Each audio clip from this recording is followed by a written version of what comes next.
I think that means we now need to talk about this grand final, and we mentioned it in the intro. The Queensland has got some cocoa at the moment, and I was checking this before with Monks. I think 4 cases yesterday, 6 today, 22 in total. They've got active at the moment. They've reduced crowds from the 100 to 75%. So, Monks, what's the difference in that percentage? Something like 25%. There we go. Yeah, good man, good man. A resident accountant can do simple maths, which is great. Finally got it. It's been what, like 2-3 months, and our little boy's all grown up. So I've had the arithmetics on the back of the toilet door, and been doing addition, subtraction. Got it. Are you getting into hard stuff like multiplication, or is that's next year? That's when you get into year 3. Yeah, that's. So I won't rant too much, boys. Again, 75% to me still feels like a super spreading event compared to 100%, but it's like flogging a dead horse. It seems like they want this to go ahead by any means necessary. If that means cutting the crowd by 25%, so be it. This game happens Sunday night, mark my words, and I don't think we'll see any changes in the next few days. The curse. That's all I'm going to say. It's come out of versus me. I'm pretty sure he said the same thing about the Australian Open, and they had to postpone it, and then no crowds for the entire time. So I don't like your track record. And that's a lot of tape to go back through. So I'm not volunteering for that. What I will, look, I'll volunteer this. If the NRL grand final doesn't happen on Sunday with some sort of crowd, I'll do a back-to-back skull next week on the Esky. How does that sound? Yeah.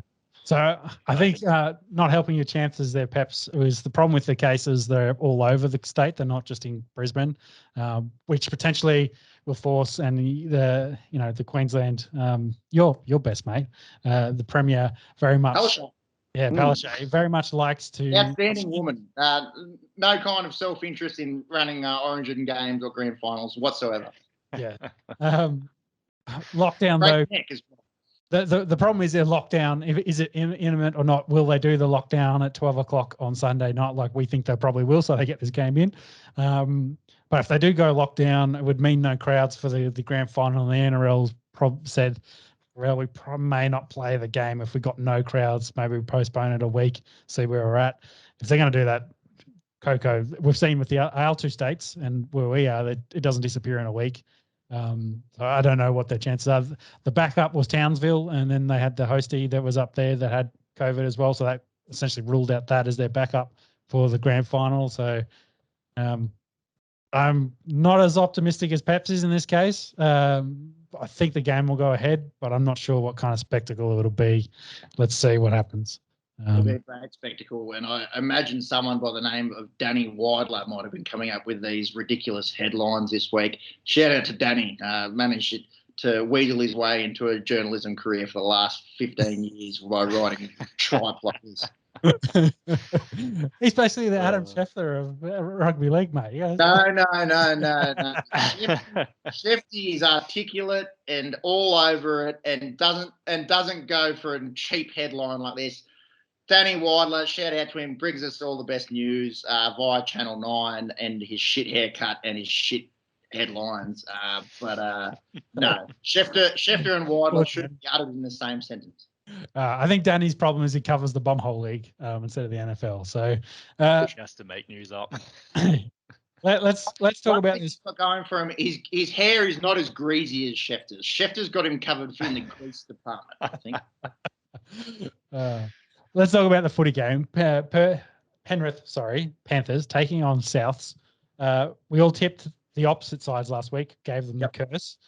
Penrith looking for redemption for their last year's loss, of course. We talked about in the Storm. We'll get to that in a minute. Last won the comp in 2003.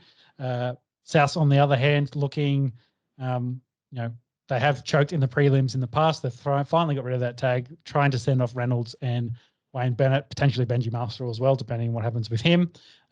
For in this grand final. They last won in 2014. What's your early impressions, lads? What are your early thoughts? I'll have a crack here, boys. You're seeing two different styles of play, aren't you? South that love to go on the attack. They love to spread it early. They score points. And Penrith, who are just defensively sound, we've seen them in the last 2 games, nut out really tough, wars in low-scoring games and low-scoring wins against Melbourne and Parramatta. So 2 quite different styles. There was a bit of mind games been started by Wayne Bennett. What did we see here, lads?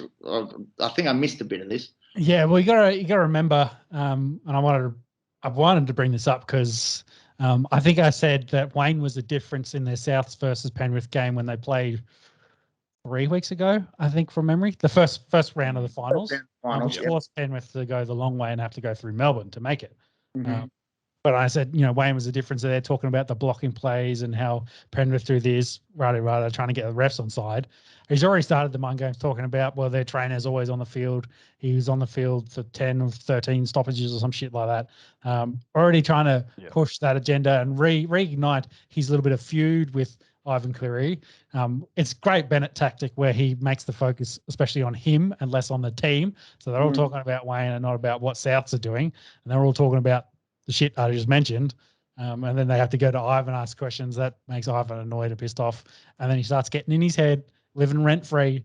And we saw it where Souths just were different. They played a better game plan than Penrith. Penrith were unprepared. That's what I'm going to say. I don't think they had the right game plan going into that game, and they ended up losing in a close battle.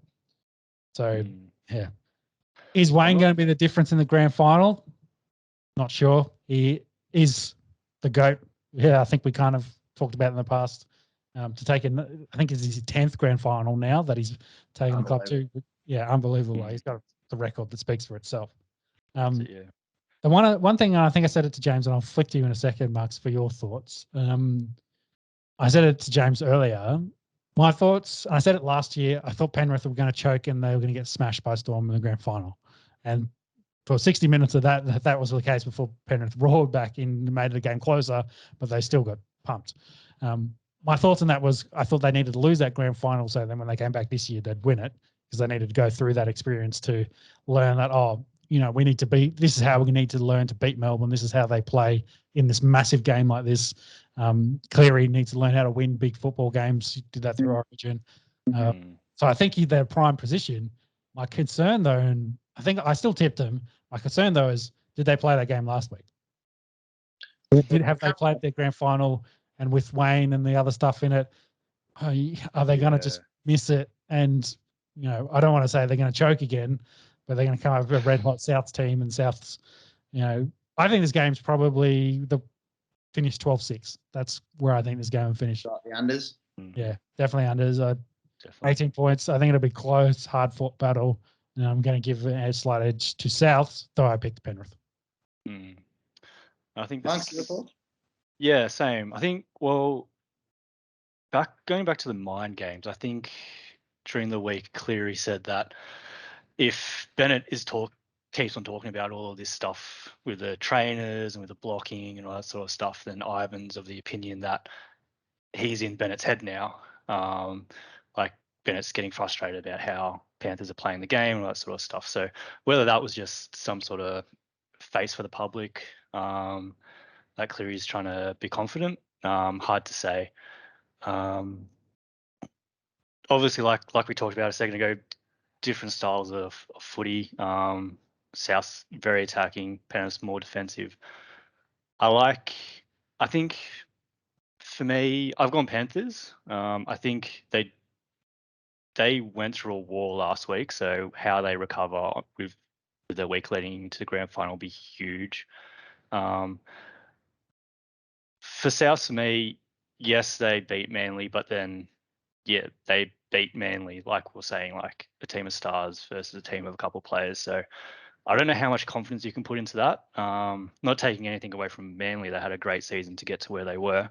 But yeah, I think Panthers should have the edge. I think, like you're saying, the games they've played this season, the loss last year has just probably just given them the experience they need, and hopefully understanding from playing the Souths earlier on in the season, they know what they need to do. Yep. Yeah, I could definitely see that sentiment. Some final notes in this. Pango Jr. did rule himself out with a knee injury. Potentially he could have been right for the game and played, but he might have been only 80%. So he did start to stand himself down so that a young fella that had been in the system, been in Penrith for a very long time, could actually get a go in this game. So, that's great for Pangai to do that. Yeah, don't want to brush over that. Like, obviously, TPJ coming across from Brisbane, he's off the Dogs next year, and he's helped him get to a grand final. But it does seem like this knee was kind of 50-50, and it seems like he said, no, look, rather than trying to put all your effort in getting me right, let's give the cap to Spencer Linau, who's been in the system for a long time. So yeah, didn't want to brush over that. Shout out to Pangai Jr. And I think he'll still get ringed or doesn't he from playing with the side, but won't be in the 17 on the weekend. And the final notes was Dylan Edwards has been in a mood boot all week, but he looks like he'll be fine to play. And of course, Adam Reynolds, as mentioned, has groin tenderness, but also expected to play.